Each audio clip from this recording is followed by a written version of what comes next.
you can really focus on value added tasks. So spending less time on turning the handle and getting the process ready, you can immediately go in and perform deep dives, analyze, and look at providing insights to management. You're listening to Rethinking Insurance, a podcast series from WTW where we discuss the issues facing P&C, life, and composite insurers around the globe, as well as exploring the latest tools, techniques, and innovations that will help you rethink insurance.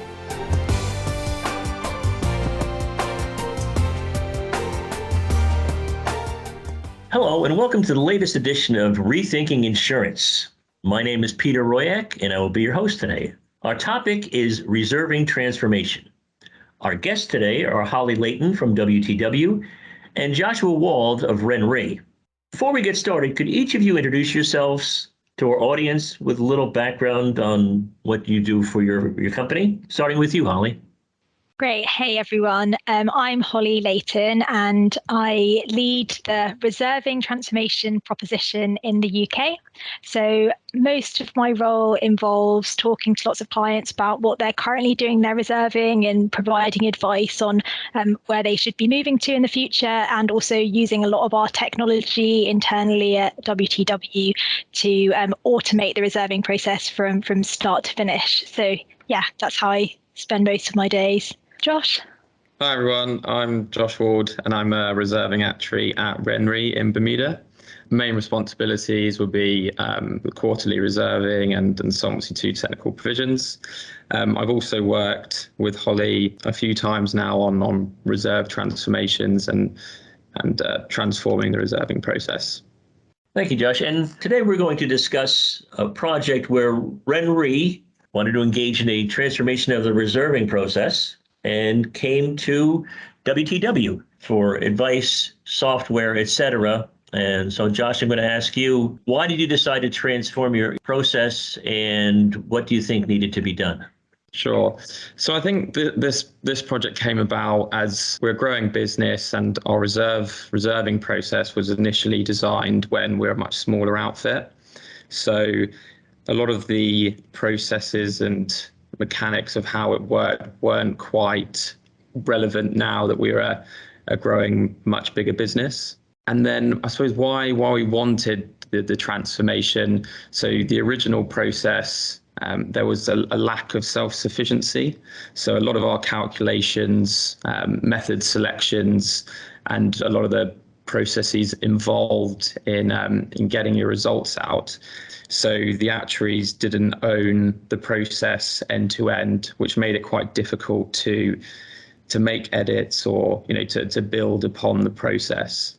And what led you to contact us on this issue? Yeah, so we worked with WTW as they provided our external opinion. So I think there was a good relationship there already. So, Holly, when you were first contacted about this, or how did this project, fall on your desk then once RenRe contacted WTW? Yeah, so I think we felt like we had good technology, and we felt like RenRe really needed it in order to actually automate their processes.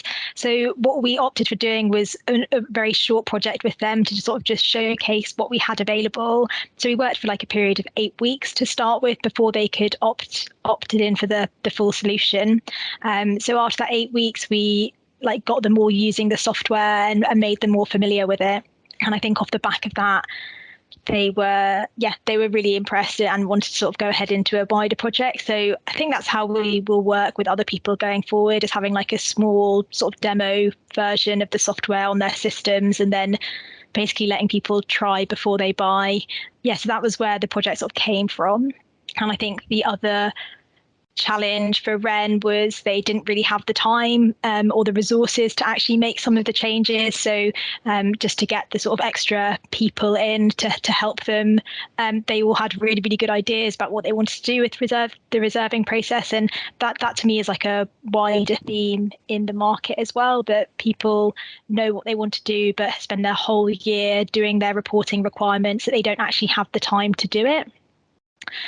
So yeah, that was the case here. And off the back of it, we then came in to give them extra support, a few extra pairs of hands to help them achieve what they wanted. So Josh, what were the key objectives of RenRe to get out of this project? Sure. So I think the starting objective was to replicate what we already produced. We wanted to go down this automation route and achieve lots of efficiencies, but as a starting point, the end goal was, the same level of reporting and the same method selections that we currently had available to us. I think then following that, key things, I suppose there's three. The first being self-sufficiency. So we wanted a process that we would control end to end. The actuaries could design, edit, and just own in general. So if there were any issues, we could deal with them ourselves. The second is a standardized process. So with a growing business and lots of different balance sheets cropping up, there was lots of differences in how things were done in different regions. We wanted to address that by having a standardized, scalable process.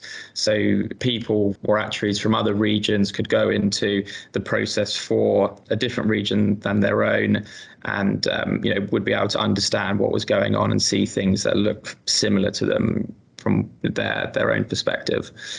And then lastly, enhanced diagnostics. So by leveraging off ResQ and Power BI, we're able to analyze different lines of business in more detail and again have that standardized view that you can then show senior management from different regions, but that generally looks the same. So Holly, you spoke earlier about recognizing a need that RenRe had and talked about getting a team together and in general what would be done for a similar project for any other clients. But were there any key considerations to this project specifically when you first scoped things out?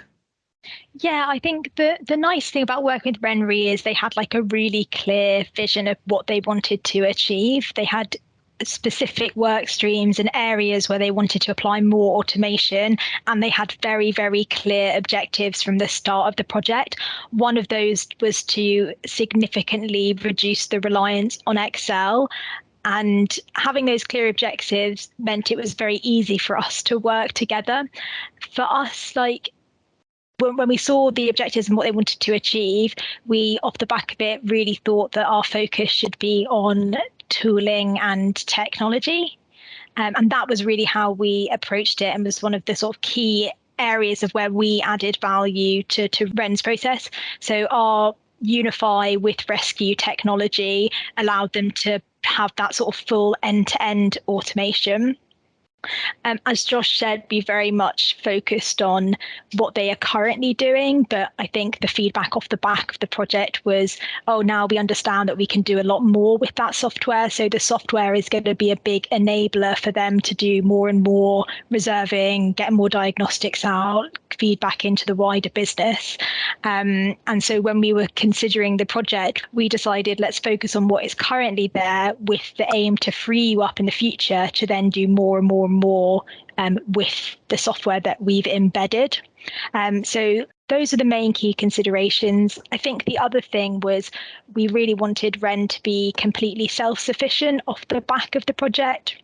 We really, really didn't want to have them dependent on us for any additional changes. So we were focused on handover and knowledge transfer of how to actually use our software rather than just developing a solution ourselves that we're delivering over. So it was that collaboration and that handover that was key. Josh, you had mentioned earlier what your objectives were in entering into this project with WTW. We already talked about what the key benefits might be, but are there any other benefits you have realized, maybe in other areas of what you do, because you have a transformed reserving process? Yes, yeah, I think so. I think one thing that comes to mind is with the automation and the scalability and our increased or better visualizations that we now have at our fingertips, we can have those dynamic conversations with management and we have now the ability to perform ad hoc tasks, to answer ad hoc questions quite quickly, whereas before that could be a lengthy process of, running everything through, maybe taking a day here, a day there.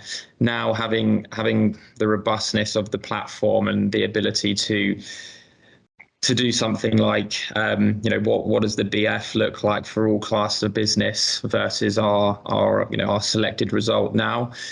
Answering questions like that in minutes as opposed to hours and days is really helpful, and creates insightful conversations much earlier and quicker in the quarter.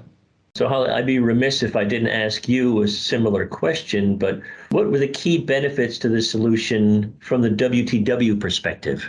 The key thing for me was just removing the amount of Excel from the process. I think we've historically used a lot of Excel because we're all very familiar with it, and it was the tool that we first ever did reserving in, probably. But actually, there are just better ways of working, funner ways of working. And I think what we've developed with Ren is just providing a better working environment for them as well. I think the other key thing would be the increased flexibility they have around using their data. And this actually wasn't necessarily a WTW software solution aspect, but as part of the project, Ren embedded a new data warehouse. And that data warehouse, again, gives the control back to actuarial to really use the granular data that they are receiving. I think that's a key thing, and what lots of people are trying to do in the market. And I think Ren have done that really successfully. Previously, when you're linking back to core data systems, IT are never going to give you the ability to actually go in and query and change that core data system. But now with the data warehouse layered on top, Ren are able to go in and make queries and look at their data whenever they want. So to me, that was a huge benefit of what the new reserving process includes. I'm going to ask both of you now, from your perspective, what advice would you give to someone embarking on a project like this? And let's start with you, Josh.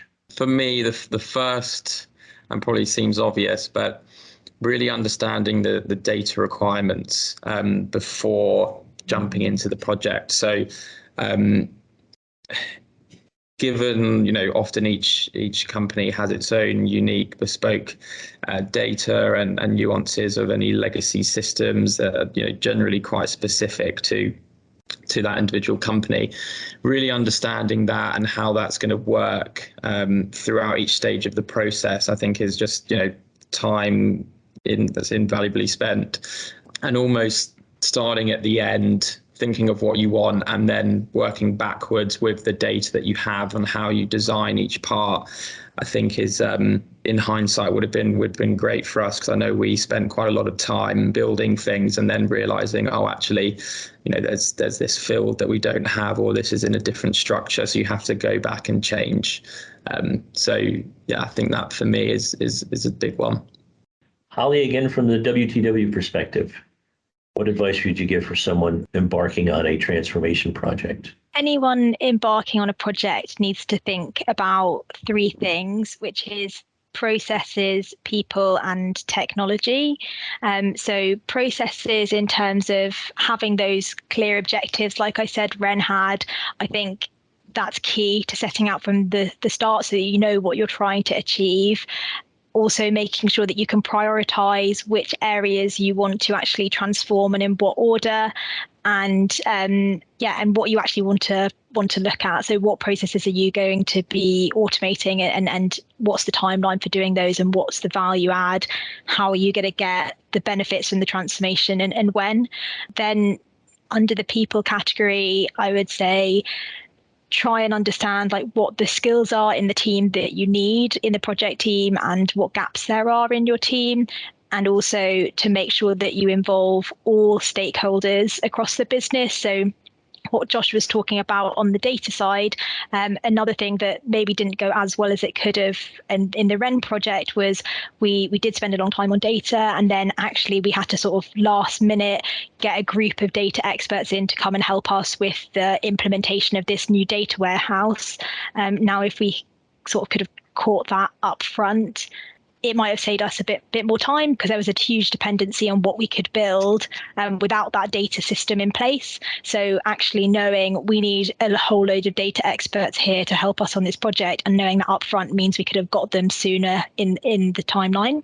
Add something there on the people side. So completely agree with having all stakeholders involved, but especially within the actuarial team, I think having a champion in an area that was going to be running the process is really beneficial as well. So you have that, build up that knowledge from day one, and have that actuarial champion that can then, once the sort of consultant's handed over, you've got someone in there with the required knowledge that can then teach and upskill other members of the team and region. Makes that transition a lot smoother. On technology, just the last three, is there are so many solutions out there. So really trying to think about what is the best technology for a very specific purpose, because there is not a single platform that's going to meet all of your needs.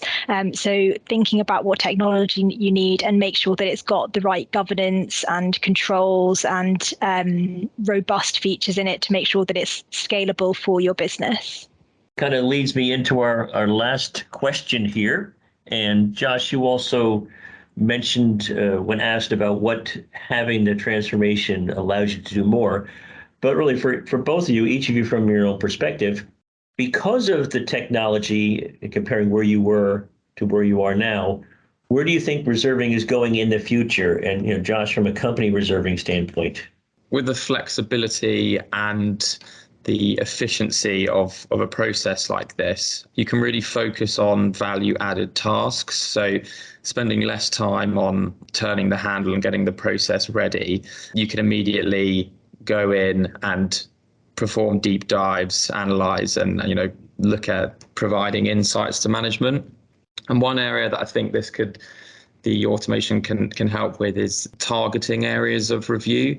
So as your reserve base increases and you have more and more reserving nodes, I think it becomes harder and harder to have a blanket approach and just review everything every quarter, or if you're doing an assumption review everything annually.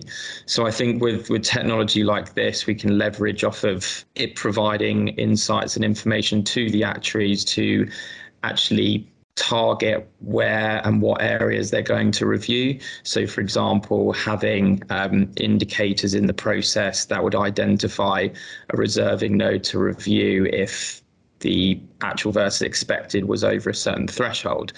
Things like that just give the actuary guidance into, okay, I'm going to focus my review here, and then work down in the list in terms of materiality and priority. And then sort of following on from that, using the technology to help identify not only cohorts where you might need to change a method or re-review, but actually it giving you indications of, do I need to re-review my assumptions? So a lot of quarterly processes will run with assumptions already there, and they might be reviewed on a less frequent basis. And having something that identifies, okay, the reporting pattern for this particular class might need review because of recent reporting trends identified in the data. Things like that, just helping the actuary on where to actually focus their review, I think is going to be really beneficial. Holly, as a provider of solutions, as WTW is, and given what we discussed today about how this transformation has really done wonders for the process, where do you see WTW's role in the future? Yeah, that's a good question. I think for me, I want WTW to make sure that we're very agile in the solutions that we can provide clients. Like, as I said, technology is changing, and what we know about it and how it affects and impacts people is changing. And because of that, we need to make sure that the technology we're selling is up to scratch and is also adapting in line with what the market needs. So really making sure that on the technology side, our products are meeting the requirements that people actually need. And similarly, on the consulting side, to be very innovative in the way that we think that transformation should happen. And really what we've spoken about today is very focused on reserving transformation. But what we've done and how we've worked together with Ren is just a model of how like actuarial teams could be working. So it's not really just reserving that needs to go on this transformation journey, and actually in some way, both all reserving, pricing, capital, claims, all the other functions that are very much based on using data to provide some sort of business insights could actually all be combined in some way and transformed together. So I think really where I see us going is, rather than consulting on a siloed individual actuarial specific task and function, we should be consulting on the wider piece, because I think the same sort of things we've discussed today would apply wider. Appreciate your use of the word journey when discussing this, because with the solutions we've provided and where we've all talked about going into the future, it really is a journey toward the future and toward more automation and better solutions for our clients. But this is the end of our journey for today. We are out of time. Thank you to both Josh and Holly. Josh, we were very fortunate to have you here. Do you have any last words to say to our audience? Just it's a pleasure being here, and thank you very much for having me. And Holly, as always, thank you for joining us. Any parting words for our audience? It's been great to be here and talk about my favorite subject. Thank you both again, and join us next time for our next edition of Rethinking Insurance. Have a great day. Thank you for joining us for this WTW podcast featuring the latest perspectives on the intersection of people, capital, and risk. For more information, visit the Insights section of WTWCO.com.